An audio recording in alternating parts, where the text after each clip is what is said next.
এই বেকার ঈদের দিনটা একদম আলাদা হয়েছে। এইরকম দিন আমি বুঝমান হওয়ার পরে আইজ অব্দি দেখি নাই। আপনারা দেখছেন কিনা নাই কমেন্ট করে জানায়েন, দেখছেন না নাই। রাত পহলে ঈদ, ঈদের সবারই শুভেচ্ছা, ঈদ মুবারক সবাইকে। আজকে খুবই মেহবুবে খুব জ্বর উঠছে। বাড়িতে এলাম, আইসার মেহবুবরে পাঠাই দেওয়ার পরে আমি কাগজল থেকে নিলাম, দোকান থেকে এসি। যেহেতু মানুষের বহুত কাম নিছি, বহুত মানুষে বিশ্বাস করে কাম দিস, দর্জি কাম করি, বেশি বিশ্বাস করে মানুষের কাম দিছে। এই কামগুলো তো মানুষকে আবার দেওয়া লাগবো। ওয়াদা করে ওয়াদা খেলাপ করাইতেছে মহা বড় পাপ। এটা আল্লাহ পছন্দ করে না, মানুষও পছন্দ করে না। তাই মেহবুবগুলো আগে ডাক্তারের ওটাই পাঠাই দিলাম। তারপরে পাঠাই দিয়ে আমি গা গোসল দিয়ে তারপরে গেতেছি টাকা টুকে নিয়ে। তারপরে কয় টাকা বিল উঠে অনেক গেতেছি। আপনারা দোয়া করবেন তাদের জানি মেহবুবের বেমারটা ভালো হয়ে ওঠে, কালকে জানি ঈদের মধ্যে নামাজ পড়তে পারে। মেহবুব সে জ্বর হয়েছে, কথা কন এদিল, কথা কন। আর নাকি পাঞ্জাবি বানাইছি মেহবুব, আর পাঞ্জাবি বানাইছি, ঈদে যাবেন না আপনার? হ্যাঁ 335 টাকা। মেহবুব কথা কন সাইডে দেখেন না একটু জ্বর হয়েছে। হ্যাঁ বারে মানে সেই জ্বর হয়েছে।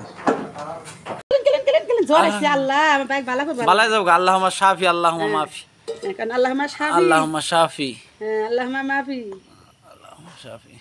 ইদা বেশি দামি ডিউটি বলা জ্বরের ফাইল কম দামি বলা। এটা জ্বরের ফেলে, এটা কি ভাই? এটা জ্বরের ফেলে না, এটা না এটা কি জ্বরের ফাইল? এটা আগের মতো না, জানা না। কোম্পানি আলাদা থাকে না, সবসময় কি দিব? বয়সের কথা আছে না। এটা ভালো মিটে, এটা খিরা নিয়ে যাবো মাছ মারবা। মাছ মারা যাবেন, মাছ মারা যাবেন তুমি খারা, আমরা যাম খারা না, কান্দেন না, খান খান খান পান্ডা পান্ডা খান খান পান দেন। বেশি গন্ধ। এটা এন্টিবায়োটিক যে, শেষ শেষ নাই এটা এন্টিবায়োটিক। মেহবুবকে ওষুধপাতি খেলে থুয়ে দোকানে আসলাম। দোকানে অনেক কাম হয়েছে, এবার সিজনে ভালোই কাম হয়েছে। আল্লাহ দিলে যা দিছে যথেষ্ট দিছে। এই কামগুলো পুরো ডেলিভারি করে দিলাম। দেখুন ঈদের দিন সকালবেলা আজকে ঝড় তুফান তো রাত্রে প্রচুর হয়েছে, এখনো ঝড় তুফান থামছে একটু। হয়তো বা নামাজের টাইমে নামাজ পড়বারও দিতে পারে যদি ঝড় তুফান না হয়। মসজিদে ঈদগাহ মধ্যে নামাজ হবো। আর যদি ঝড় তুফান নামে আসে তাহলে কিন্তু ঈদগাহ মধ্যে নামাজ এবার অবধি হবোই না।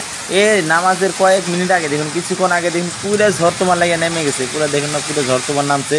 এবার মানে ঈদগাহের মধ্যে নামাজ হবোই না। এবার ঈদগাহের মধ্যে আসলেই নামাজ হবে না। যেরকমভাবে ঝড় তুফান নামছে মনে হয় না যে নামাজের সময়ের মধ্যে এই ঝড় তুফানটা কমবো। কিন্তু ষোলো ঈদের মধ্যে প্রচুর ঝড় আসলো না, কিছু আসলো না। দুই পাশে এই গেটের দুই পাশে পুরো মাঠের খেতে আসলো, দেখা খুবই সুন্দর আসলো। একটু বাচ্চারা সুন্দর করে সরাইছিল, দেখা খুবই সুন্দর লাগছিল। ওই ভিডিওটা আপনারা দ্বিতীয় ভিডিওর মধ্যে আপনারা দেখতে পাবেন। ষোলো ঈদের মধ্যে আমরা কীভাবে নামাজ পড়ছি সবার সাথে দেখা হয়েছিল। এবার ঈদের ঈদগাহের মধ্যে ঈদগাহ তো নামাজ হইলই না, পরে মসজিদে যে আমরা নামাজ পড়ে আসলাম। ঈদের নামাজ তো পড়ে এলাম, বৃষ্টি এলা ঈদের নামাজ। আজকে বৃষ্টি হলো, ঈদের নামাজ ঈদের মধ্যে ঈদগাহের মধ্যে পড়ার হয় নাই। ঈদের নামাজ আছে মসজিদের মধ্যে যাই নামাজটা পড়ে এলাম আজকে এইবারকার ঈদ। আর ওই ঈদটা পুরো হয়েছিল, ফুর্তি হয়েছিল, ঈদটা পুরো চকচকা আসলো। এই দেখে না কাপড় চোপড় ভিজে থানা হয়ে গেছে গে, শরীর টল ভিজে গেছে এবারে। মেহবুবের জ্বরটা ভালোই কমছে, কিন্তু ঈদগাহের মধ্যে নামাজ পড়ার উপায় নাই কে, এবার নামাজ পড়া যাবার উপায় নাই। খুবই দুঃখিত, দোয়া করবেন মেহবুবের বেমারটা তাড়াতাড়ি ভালো হয়ে যায়। সবাইকে ঈদ মোবারক।